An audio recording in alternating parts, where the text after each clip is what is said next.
Big TV భక్తి సమాచారం WhatsApp ఛానల్లో జాయిన్ అవ్వండి. అన్ని విశేషాలు ఎప్పటికప్పుడు తెలుసుకోండి.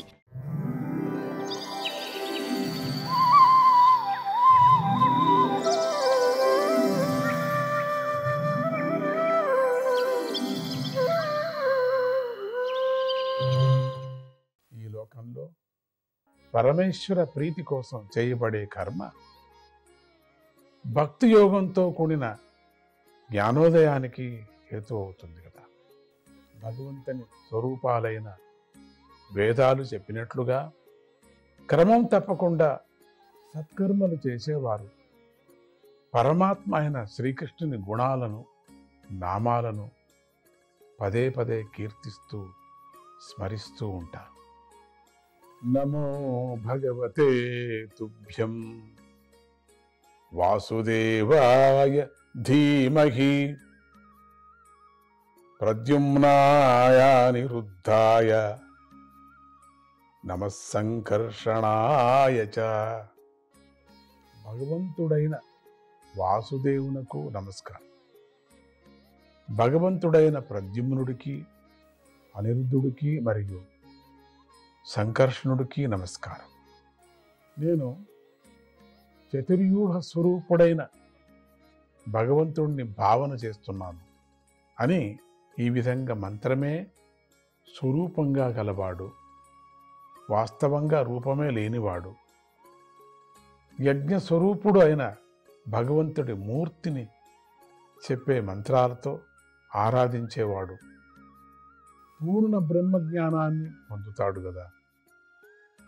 ఓ మహర్షి, నేను కూడా అదే విధంగా భగవంతుణ్ణి ఉపాసన చేయటాన్ని చూసి ఆ శ్రీహరే స్వయంగా నాకు ఈశ్వర సంబంధమైన జ్ఞానాన్ని, తన యందు నిశ్చలమైన భక్తిని అనుగ్రహించాడు. పూర్ణ జ్ఞానివైన నువ్వు ఓ వ్యాస మహర్షి, నువ్వు కూడా ఆ భగవంతుని కీర్తిని వర్ణించయ్యా. దానితో జ్ఞాన విషయంలో విద్వాంసులు దప్పికను తీర్చును. దుఃఖంతో పీడించబడే మనస్సు గల జనుల దుఃఖాలను శ్రీహరి కీర్తనతో తొలగిపోతాయి కదా. దుఃఖాలు పోవటానికి ఇది తప్ప మరొక ఉపాయం లేదు. నువ్వు వర్ణించకపోతే వారికి భగవంతుని కథలను వినాలనే కోరిక కలిగే అవకాశమే లేకోకుండా పోతుంది కదా. ఎప్పుడు దుఃఖంలోనే మునిగిపోయి ఉంటారు కదా జనము. దాన్నే తలుచుకొని దాన్నే ఏడుస్తూ 3 పూట్ల ఎంత నేర్చుకున్నా కూడా, ఎన్ని యజ్ఞయాగాదులు చేసినప్పటికీ కూడా ఆ దుఃఖం అనేది వెంటాడుతూ ఉంటుంది కదా. ఆ దుఃఖం వెంటాడినప్పుడు ఇవంతా కూడా ఏదాన్ని మర్చిపోయినట్టు అయిపోతుంది. లేక ఇంకెవరు చెప్పారని ఇంకా కొంచెం ఎక్కువ కర్మలు చేయటంతో అయిపోతూ ఉంటుంది. దేని నుంచి దుఃఖం పోతుంది అనేది నిజమైనటువంటి కిటుకు తెలియకపోతుంది కదా. ఈ ఉపాయాన్ని నువ్వు చెప్పచ్చు కదా. నువ్వు వర్ణించకపోతే వారికి భగవంతుని కథలు వినాలనేటువంటి కోరిక కలిగేటువంటి అవకాశమే లేకుండా పోతుంది కదా. నువ్వు చేయవలసిందే. వారు దానివల్ల వంచితులైపోతున్నారు కదా. నువ్వు చేయకపోతే ఇంకెవరు చేయరయ్యా. అలా కాకుండా ఉండేందుకు నువ్వు భగవత్ కథలను వర్ణించు అని నారద మహర్షి వ్యాస మహర్షితో చెప్పాడు. ఇంతటితో 5వ అధ్యాయం సమాప్తం. ఇక మనం 6వ అధ్యాయంకు వెళుతున్నాం. ఈ అధ్యాయంలో నారదుడు చెప్పగా మిగిలిపోయిన తన పూర్వజన్మ వృత్తాంతాన్ని చెప్పటము, నారద మహర్షి భగవదారాధనకు ఫలంగా బ్రహ్మమానస పుత్రుడుగా జన్మించటము అనేవి చెప్పబడ్డాయి. వ్యాస మహర్షి దేవర్షి అయిన నారదుడిని జన్మవృత్తాంతాన్ని విని, నారదుడి యొక్క జన్మవృత్తాంతాన్ని విని, ఆయన చేసిన కర్మలను విని ఇలా అడిగాడు. ఓ మహర్షి, జ్ఞానాన్ని ఉపదేశించి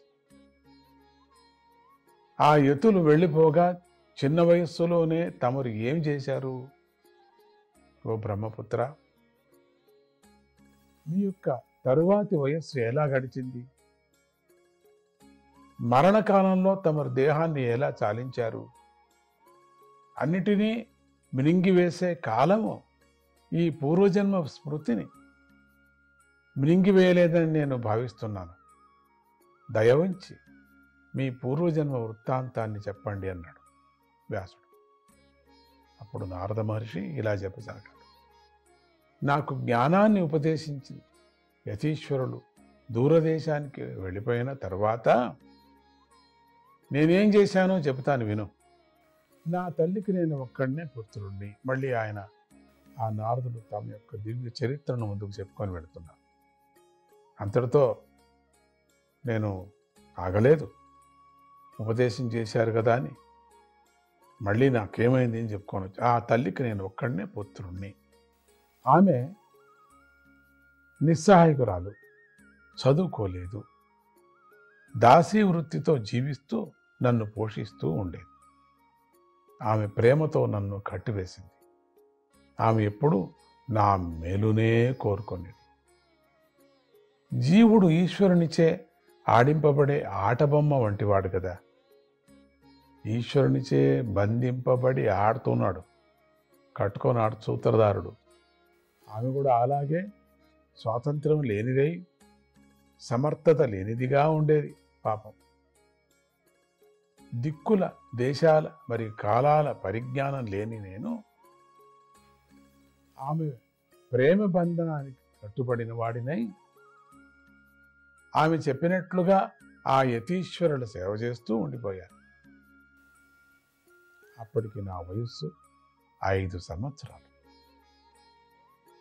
ఒకనాడు ఆ దీనురాలైన నా తల్లి పాలు పితికేందుకై వెళుతూ ఉండగా ఆమె కాలు పాముకు తగిలింది. ఆ పాము మృత్యు ప్రేరణతో నా తల్లిని కాటు వేసింది. అప్పుడు అలా జరగటాన్ని ఈశ్వరానుగ్రహంగానే భావించి ఉత్తర దిక్కుకు ప్రయాణం చేశాను. సిరి సంపదలతో తులతూగే రాజ్యాలను, ధనులను, గ్రామాలను, దానులను వాళ్ళందరినీ చూసుకొచ్చాను.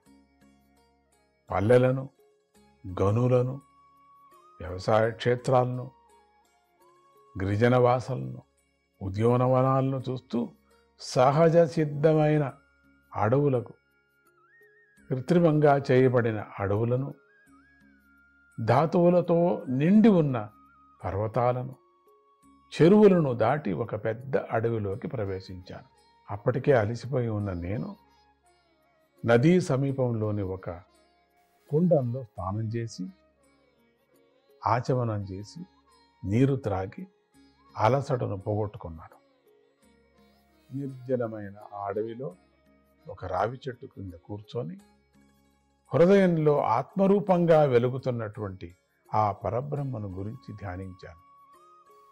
ఒంటరిగా ఉన్నప్పుడు ఎప్పుడు జ్ఞాపకం పెట్టుకోండి, నారద మహర్షి చేసిన పని ఇదేని.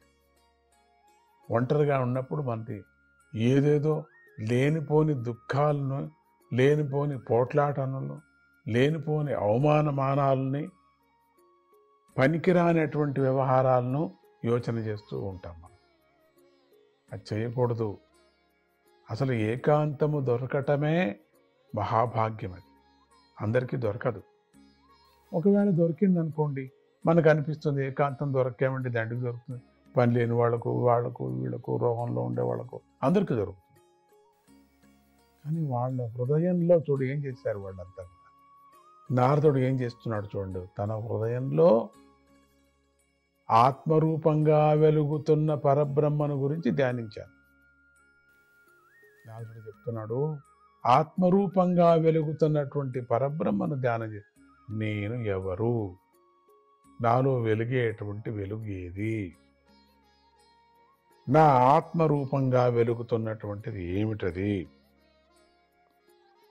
నేను నాకు తెలియటం ఎట్లా? ఈ విధంగా నేను యోచన చేశాను. ఎప్పుడు నేను యోచన చేశానో నా మనస్సు భక్తికి వశమైంది.